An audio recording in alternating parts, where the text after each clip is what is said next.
하나님 말씀 요한복음 4장 19절에서 24절까지 읽겠습니다. 요한복음 4장에서 사마리아 여자 예수님께서 만나시고 말씀하시는 그 본문입니다. 요한복음 4장 19절부터 읽습니다. 여자가 가로되 주여 내가 보니 선지자로소이다. 우리 조상들은 이 산에서 예배하였는데 당신들의 말은 예배할 곳이 예루살렘에 있다 하더이다. 예수께서 가라사대 여자여 내 말을 믿으라. 이 산에서도 말고 예루살렘에서도 말고 너희가 아버지께 예배할 때가 이르리라. 너희는 알지 못하는 것을 예배하고 우리는 아는 것을 예배하노니 이는 구원이 유대인에게서 남이니라. 아버지께 참으로 예배하는 자들은 신령과 진정으로 예배할 때가 오나니 곧 이때라. 아버지께서는 이렇게 자기에게 예배하는 자들을 찾으시느니라. 하나님은 영이시니 예배하는 자가 신령과 진정으로 예배할지니라. 아멘. 제가 이 수요일 시간에 몇 차례에 걸쳐서 종교개혁가들 또 그들이 하나님의 말씀을 증거할 때 핵심적으로 했던 그 본문들을 살펴보고 있습니다. 지난 2시간을 통해서 맨 처음에는 종교개혁하면 제일 먼저 떠오르는 마틴 루터 그리고 그의 본문인 로마서 1장 17절 중심으로 증거했다 할 수 있고 또 바로 지난주에는 그 다음에 우리가 너무나 잘 아는 요한 칼빈, 존 칼뱅 이렇게 여러 가지로 부를 수 있죠. 칼빈의 하나님의 주권 또는 하나님의 영광에 대해서 로마서 11장 36절을 통해서 증거했습니다. 그리고 오늘은 세 번째 시간인데요. 오늘은 누구에 대해서 좀 생각해 볼 거냐면 스위스의 또 다른 개혁가 울리히 쯔빙글리 또는 츠빙글리라는 사람을 통해서 하나님의 예배에 대해서 하나님의 말씀을 생각해 보고자 합니다. 16세기 종교개혁의 흐름을 몇 가지 크게 3가지 또는 4가지로 이렇게 말할 수 있는데 첫 번째로는 아까 말한 독일에서는 루터가 개혁을 일으켰고 또 스위스에서는 개혁파라고 합니다. 그 중에 하나가 저번 시간에 먼저 살펴봤던 칼빈이고 오늘은 또 다른 사람 쯔빙글리입니다. 그리고 또 다른 흐름은 루터파, 개혁파, 그 다음에 또 다른 흐름은 재세례파, 세례를 다시 받는 사람들, 유아 세례로 만족하지 못하고 믿음을 고백하고 다시 세례를 받는다. 그래서 재세례파인데 그런 무리가 있었고 또 다른 것은 이제 영국의 천공회 이렇게 생각해 볼 수가 있습니다. 근데 오늘은 그 스위스, 특별히 칼빈은 제네바에서 목회를 했다 그러면 이 쯔빙글리는 취리히에서 했습니다. 취리히. 제네바는 스위스의 남서쪽에 있어요. 프랑스와 가까운 데서 거기는 프랑스말 하는 사람들, 칼빈이 프랑스 사람이니까요. 하는 곳 목회였다라고 말할 수 있다면 취리히는 스위스의 약간 북쪽입니다. 그래서 독일과 가까운 거예요. 그래서 거기는 독일말 하는 사람들이 주로 있어서 언어가 다른 영역이죠. 쯔빙글리는 취리히 북쪽 지역인데 특별히 그 알프스 부근에서 태어났다고 그래요. 그래서 쯔빙글리가 시편 23편을 해설하면서 뭐라고 기록해놨냐면 자신이 그 알프스 초원에 누우면서 하나님이 정말 푸른 초장에 자신을 누이시는구나 이렇게 기록했다라고 합니다. 쯔빙글리는 루터보다 2달 이후에 태어났습니다. 루터가 1483년 11월에 태어났는데 쯔빙글리는 1484년 1월 1일에 태어났습니다. 그러니까 칼빈보다는 더 먼저 한 1.5세대 더 먼저 태어난 것이죠. 그리고 루터와 마찬가지로 쯔빙글리는 복음을 알기 전에 또 다시 말해서 예수님을 참으로 믿기 전에 알기 전에 이미 로마 카톨릭 사제가 되었습니다. 그 당시엔 다 카톨릭 사람들이었고 태어나면서부터 그렇잖아요.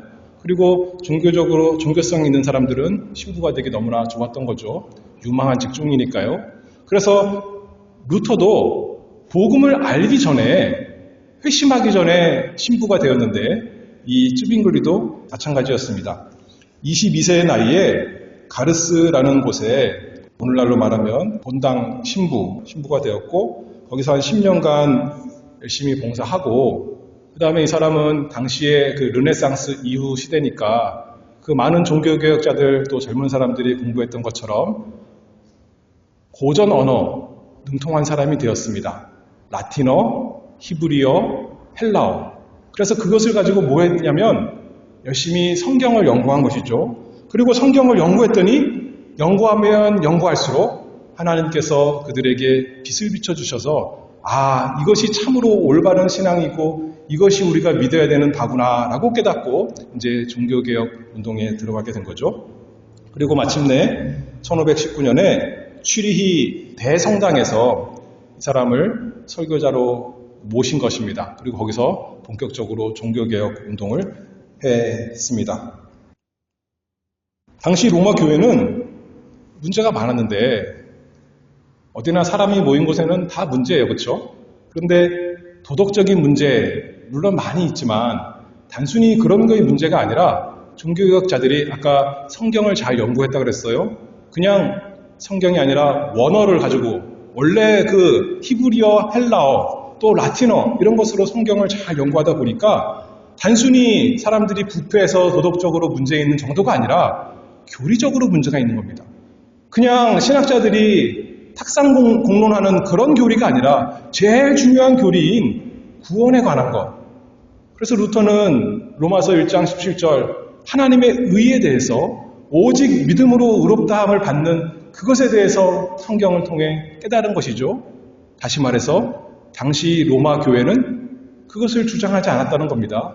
오히려 자신의 행위로 자신의 공로로 하나님께 의롭다함을 받는 그것을 얘기했기 때문에 거기서 이제 이신칭이 맨 처음에 구원에 관해서 근데 단순히 교리적인 개혁만이 아니라 이 종교개혁자들이 가장 중요했던 것 중에 하나는 예배였습니다. 어떻게 바른 예배를 드릴 수 있는가? 무엇이 참된 예배인가? 그렇지 않습니까? 우리 삶의 목적이 하나님께서 사람을 창조하신 가장 중요한 것이 하나님께 영광을 돌리는 하나님을 예배하는 것인데 예배가 바르지 않다면 온 삶이 다 헛된 것 아니겠습니까? 그래서 어떻게 하는 것이 참된 예배인가? 우리 성경 창세기 맨 앞에 보면 사람이 타락한 후 에덴 동산에서 쫓겨나서 3장에서 쫓겨났습니다. 창세기. 그 다음에 4장 맨 처음에 일어나는 것이 무슨 장면이냐면 무엇이 바른 예배인가 하는 내용입니다. 누구와 누가 나오죠? 가인과 아벨. 하나님께서 잘못된 예배는 받지 않으시고 참된 예배를 받으신다. 그것을 잘 보여주는 거죠. 타락 이후 예배 전쟁입니다. 세상 끝날 때까지. 종교개혁도 마찬가지입니다. 어떻게 우리가 하나님께 바르게 예배할 수 있는가? 하나님께서 어떻게 우리 예배를 참으로 받으시겠는가? 그것이 오늘날 우리에게도 관심사 아니겠습니까? 그것이 잘못된다면 이 세상에서 편안하게 산다고 할지라도 아무리 대단한 업적을 하고 또 즐겁게 산다 하더라도 다 헛된 것 아니겠어요? 다 잘못된 인생 아니겠습니까? 사람의 목적을 제대로 살지 못하니까요. 근데 오늘 본문, 이 요한복음 4장이 바로 이것에 대한 본문입니다. 아까 종교개혁 루터는 구원에 대한 것 먼저 생각했고 그 다음에 당연히 예배에 대한 것 생각했다 그랬는데 우리가 또 생각해보면 요한복음이 그런 구조로 되어 있어요. 요한복음 오늘 4장 읽었는데 요한복음 3장에서는 바로 구원에 대한 문제 얘기하고 있잖아요. 니고데모와 함께 예수님께서 어떻게 하나님 나라에 들어갈 수 있는가 구원의 도리에 대해서 말했다면 4장은 이제 어떤 것이 참된 예배인가 3장에서는 유대인과 예수님이 말씀을 나눴고 4장에서는 사마리아 여자와 예수님께서 예배에 대해서 말씀합니다. 그런데 본문이 문맥이 특이합니다. 이 사마리아 여자 어떤 여자죠? 예수님께서 대본에 뭐라 그러세요? 네 남편을 데리고 오라 그랬더니 여자가 나는 남편이 없습니다 그랬더니 예수님께서 네 말이 맞다. 왜냐하면 이전에 남편이 5이나 있었고 지금 너하고 함께 사는 사람도 네 남편이 아니니까 네가 거짓말은 안 하는구나. 예수님이 그렇게 말씀하셨어요. 그랬더니 여자가 뭐라 그러죠? 사마리아 여자가 오늘 본문에서 갑자기 예수님에 대해서 예수님이 참 선지자시군요. 부인하지 않습니다. 예수님 모르시고 하시는 말씀 하지 마세요. 그게 아니라 예수님 말씀이 맞습니다. 인정하는 거죠. 그리고 아마도 자기가 마음속에 품고 있던 질문, 가장 알고 싶었던 것, 궁금한 것, 그것을 예수님께 묻습니다. 왜냐하면 예수님은 하나님의 선지자니까 다른 누구도 알려줄 수 없지만 하나님의 선지자는 이 중요한 문제를 알려줄 수 있겠구나. 아마 그런 마음으로 하나님의 섭리 가운데 말씀합니다. 20절에 우리 조상들은 이 산에서 예배하였는데 당신들의 말은 예배할 곳이 예루살렘에 있다 하더이다. 다시 말해서 예수님 또는 하나님의 선지자시여 어떻게 예배하는 것이 또는 어디서 예배하는 것이 바르게 예배하는 겁니까? 바른 예배에 대해서 이렇게 물어봤습니다. 예수님께서 뭐라 그러세요? 21절에 예수께서 가라사대 여자여 내 말을 믿으라.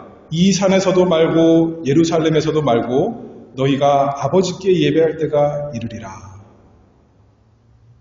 예수님이 어떤 예배가 옳다 이렇게 당장 말씀하기보다도 사마리아 사람들 예배하는 거 틀렸고 유대인들 예배하는 거 옳다 이렇게 말씀하시지도 않고 지금 사람들이 예배하는 그 형식이 있는데 때가 되면 이 산도 아니고 예루살렘도 아니고 하나님께 예배할 다른 방식의 그 예배할 때가 온다 그렇게 말씀하시는 거죠.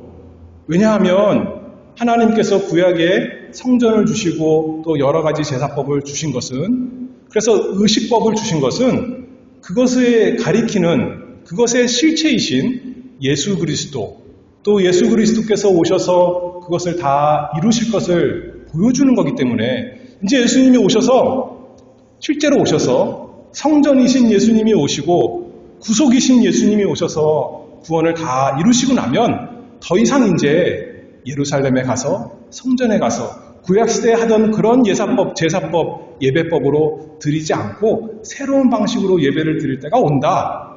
예수님이 그렇게 말씀하고 계십니다. 23절에 계속 말씀합니다. 아버지께 참으로 예배하는 자들은 신령과 진정으로 예배할 때가 오나니 곧 이때라. 예수님이 오신 그때로 말씀하는 거죠. 아버지께서는 이렇게 자기에게 예배하는 자들을 찾으시느니라.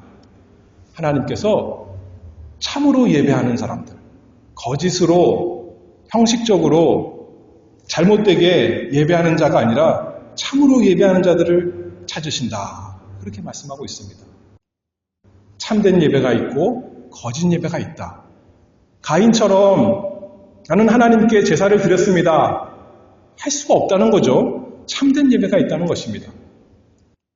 그리고 이제 계속해서 24절 오늘 요절인데요. 예수님 말씀하십니다. 참된 예배에 대해서 간략하게 가르쳐 주십니다.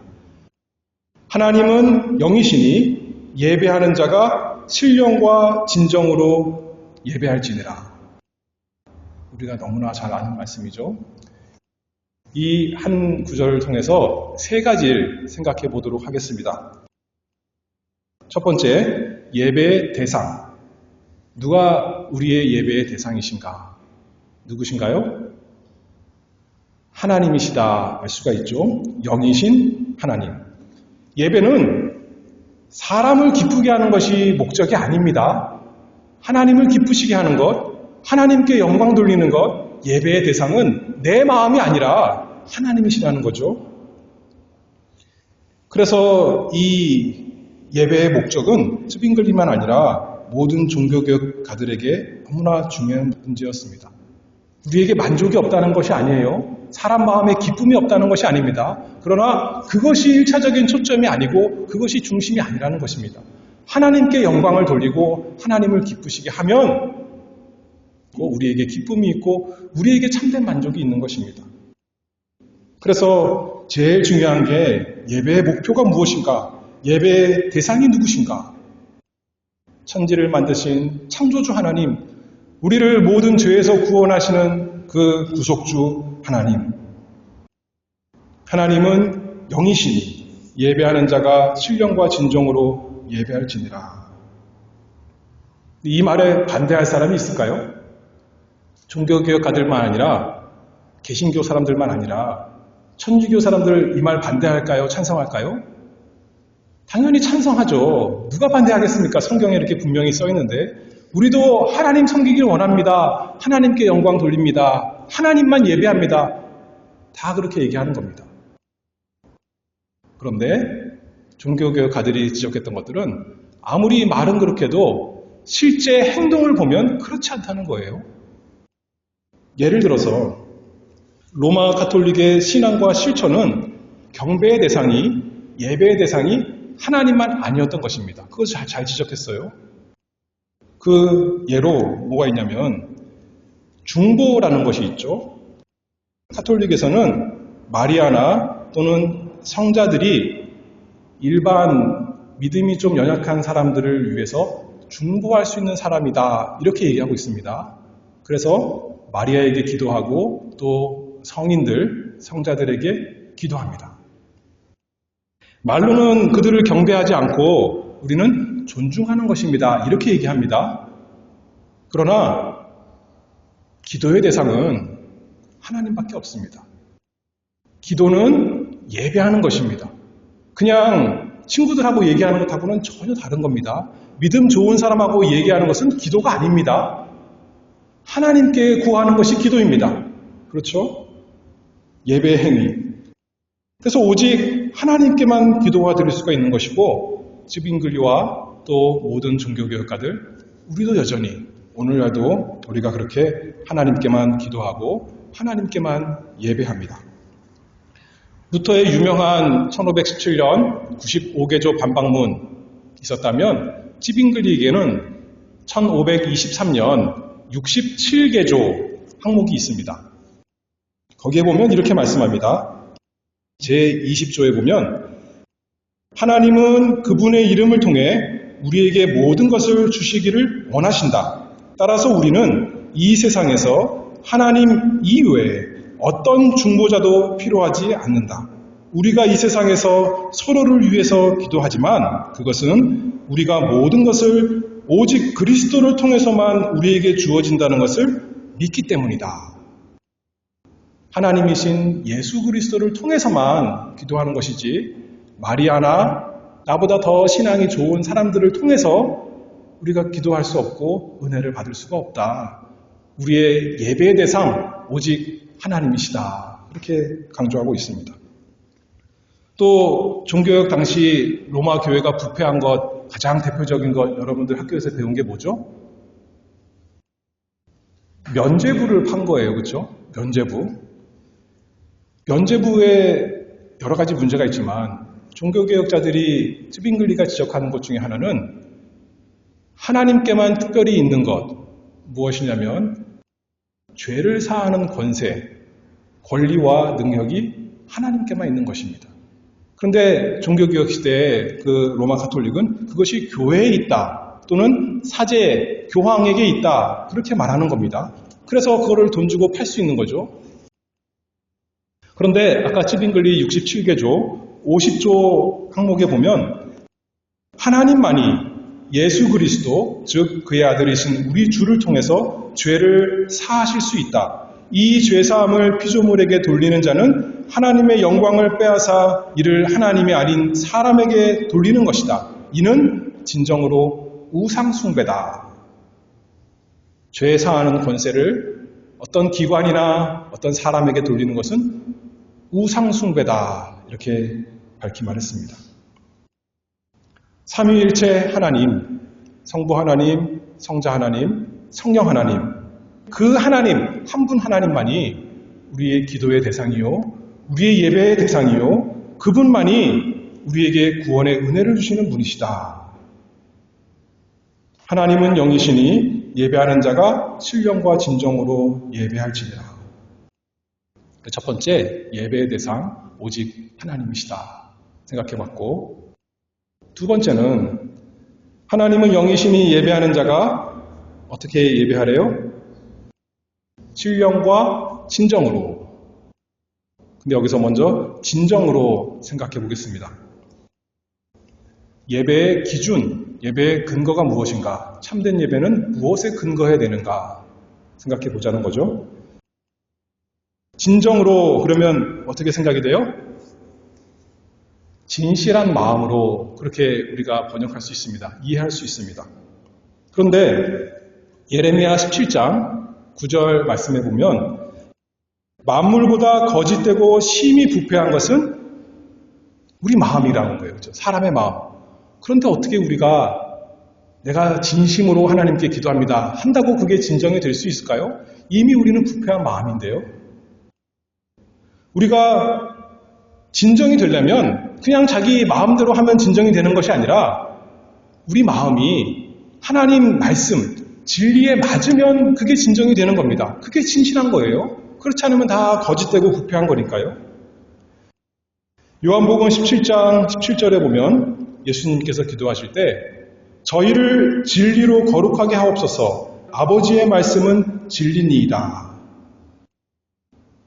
진리로 예배해야 된다. 진리에 맞게, 성경에 맞게 하나님을 예배해야 그것이 바른 예배다라고 하는 것이 종교개혁 때 가장 중요한 것 중에 하나였습니다. 그 종교개혁의 5가지 오직 중에 제일 첫 번째로 많이 언급하는 것이 오직 성경입니다. 오직 성경만이, 다른 어떤 것도 아니라 하나님의 말씀, 진리인 성경 말씀만이 우리가 무엇을 믿고 어떻게 행해야 되는 것의 표준이다. 그것만이 유일한 규범이다. 그러니 우리 삶 전체가 그렇지만 무엇보다도 예배가 그런 거 아니겠습니까? 예배야말로 바른 예배가 되려면 진리로 예배해야 되는데 하나님 말씀에 맞게 예배해야 된다는 거죠. 하나님 말씀에 맞지 않으면 바른 예배가 될 수가 없는 것입니다. 구약의 예로 하면 하나님께서 정한 그 율법에 맞게 제사를 드려야 되는 거잖아요. 아무거나 그냥 자기 마음대로 드린다고 하나님이 기뻐하시는 것이 아닌 것이죠. 그래서 이 종교개혁 시대에 지빙글리와 칼빈과 루터 이 모든 사람들이 성경에 맞는 것은 우리가 예배할 수 있고 그 방법대로, 그렇지 않으면 우리가 그런 방식으로는 예배할 수가 없다 했습니다. 다시 말해서 그 당시에 진행하던 모든 로마 가톨릭 예배가 성경에 맞지 않는 것들이 잔뜩 있었기 때문에 그런 걸 다 폐지했다는 거예요. 하나님 말씀대로, 성경 말씀 보니까 진리로 예배하라 그랬는데 온통 습관대로 전통에 의해서 사람이 만들어낸 것으로 예배하니 그것은 참된 예배가 아니다. 다 폐지하자 했던 것이 종교개혁의 예배입니다. 그런데 아까 종교개혁의 2가지 큰 흐름 얘기하면 루터와 개혁파가 있다고 그랬어요. 근데 루터와 개혁파가 이 예배에 대해서 조금 다릅니다. 루터파는 뭐라 그러냐면 규범적 원리, 영어로 하면 normative principle이라고 그러고, 개혁파에서는 규정적 원리, regulative principle이라고 합니다. 뭐가 다르냐면 루터파에서는 만약 어떤 것이 성경에서 금지하고 있지만 않는다면 우리에게 유익하니까 우리가 예배할 수 있다. 이게 루터파예요. 근데 우리는 개혁파예요. 개혁파에서는 뭐라고 주장했냐면 쯔빙글리, 칼빈, 그 이후로 모든 개혁파는 뭐라고 주장했냐면 아니다. 그것으로는 부족해. 성경에서 명하고 있는 대로, 말하고 있지 않은 것은 해도 되는 것이 아니라 말씀하는 것만 우리가 예배할 수 있다. 그렇게 말하는 거예요.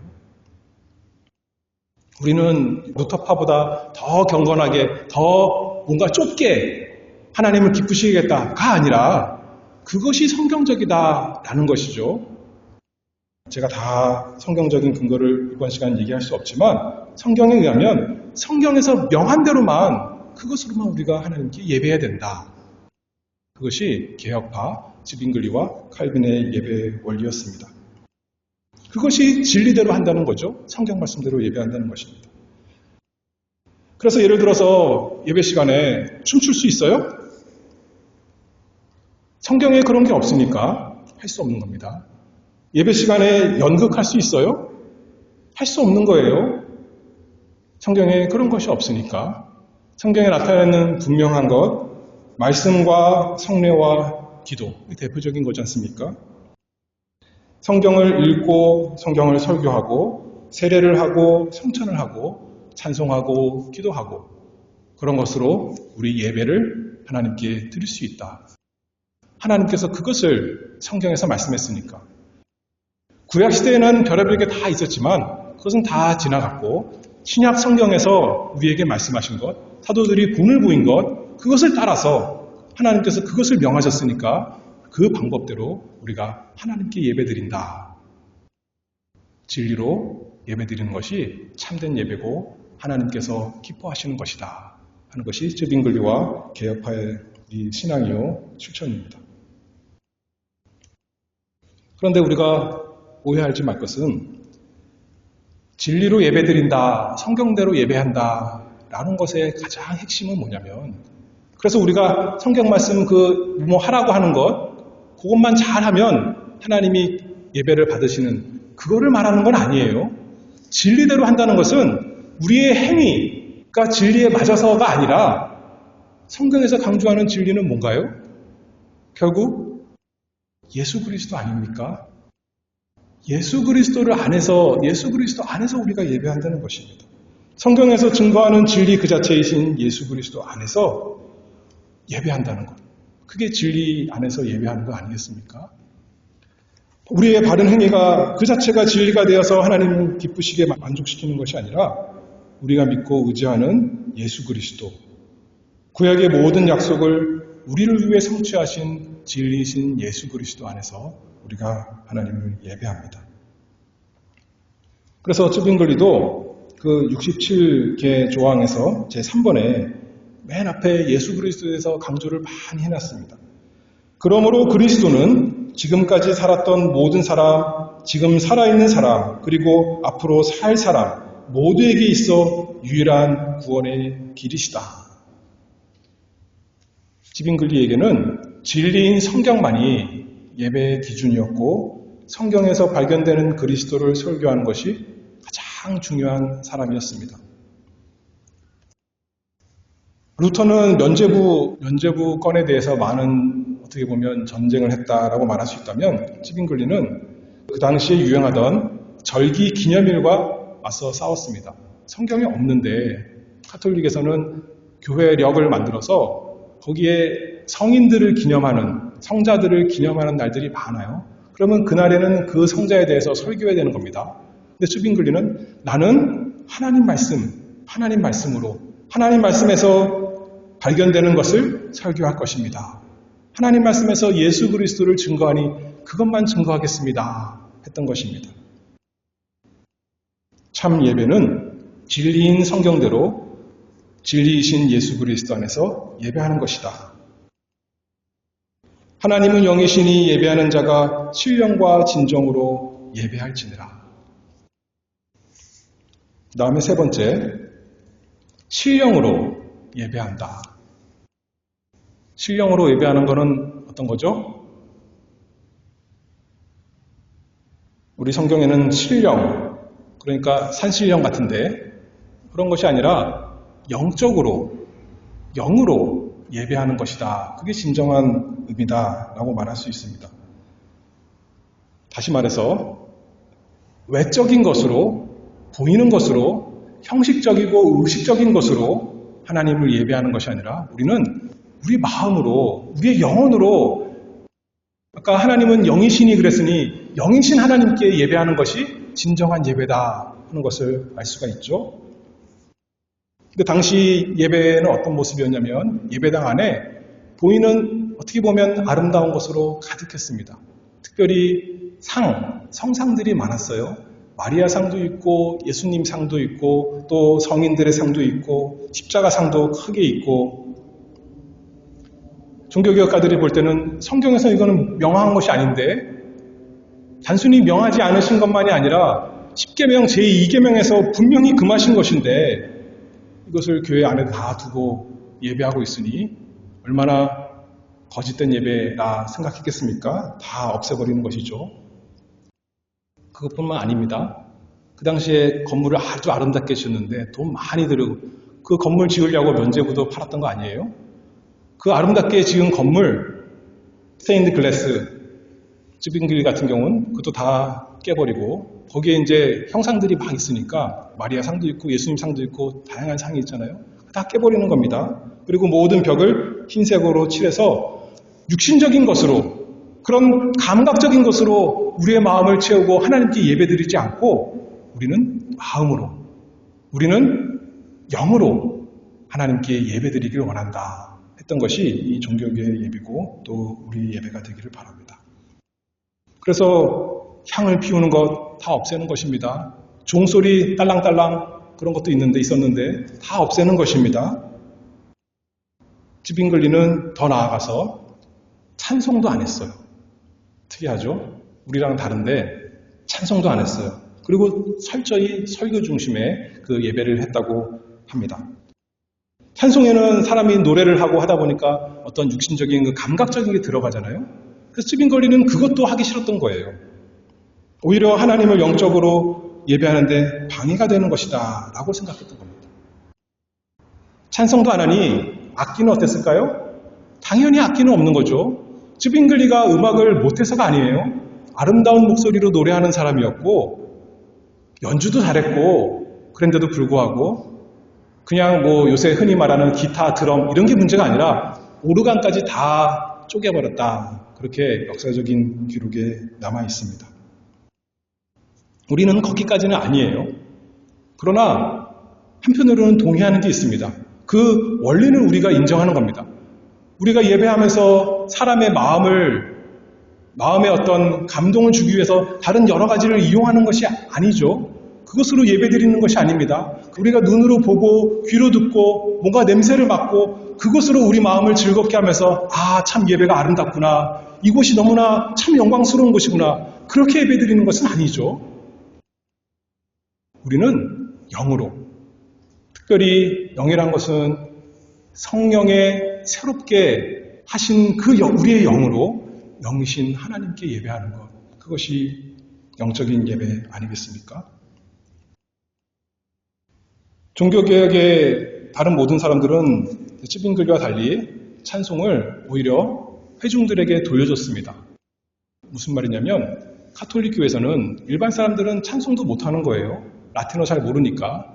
특별한 사람들, 일종의 합창단, 성가대, 그들만 찬송하는 겁니다. 근데 종교개혁 시대는 다 같이 성경 읽고 다 같이 찬송하는 겁니다. 자기네 나라 말로. 그렇게 바뀌었던 거죠. 근데 아까도 말했지만 이게 또 주의할 점이 있는데 보이는 것, 육신적인 것, 감각적인 것 다 없애는 게 중요한 것이 아니라는 거죠. 그랬다고 영적이 되는 것이 아닙니다. 또 다른 외식주의, 또 다른 형식주의에 빠지는 겁니다. 하얗게 다 하고 이런 거 다 없앴다고 우리는 영적인 예배다. 그것이 아니죠. 그렇죠? 보이는 것으로 예배하는 것이 아니라는 것은 우리는 믿음으로 보이지 않는 하나님이지만 우리 육신적인 감각으로가 아니라 하나님께서, 성령 하나님께서 새롭게 하신 우리의 영혼으로 말씀에서 비춰주시는 그 예수 그리스도를 믿음으로 그 은혜로운 영광을 바라보고 그것이 우리 마음에 충만해서 하나님께 기쁘게 예배하는 것. 우리의 생각과 마음과 의지, 우리의 모든 인격을 다 기울여서 성령의 도우심으로 예배하는 것. 그것이 영적인 예배일 것입니다. 하나님은 영이시니 예배하는 자가 신령과 진정으로 예배할지니라. 우리가 참으로 하나님께 예배하기를 원합니다. 내 마음을 예배하는 것이 아니라 하나님, 우리를 구원하신 놀라우신 구속주 하나님 예배하는 성경 말씀대로 성경 말씀에서 알려주시는 예수 그리스도를 믿음으로 그리스도 안에서 성령께서 새롭게 하신 우리의 영으로, 우리의 영혼으로 우리의 마음을 다 기울여서 예배하는 참된 예배, 하나님께서 우리 예배를 다 받아주시기를 믿습니다. 기도하겠습니다. 거룩하신 아버지 하나님 감사합니다. 저희에게 예수 그리스도 우리의 주님을 주시고 성령으로 저희를 거듭나게 하셔서 영이신 하나님께 예배하게 하시니 그 은혜를 감사합니다. 우리가 날마다 믿음으로 예배하는 사람 되기를 원합니다. 우리의 마음을 가지고 하나님께 다 돌려드리는 사람 되기를 원합니다. 그리스도 안에서 성령의 도우심으로 하는 저희의 모든 예배를 하나님께서 날마다 기뻐 받으시고 영광 받아 주시옵소서. 예수 그리스도의 이름으로 기도하옵나이다. 아멘.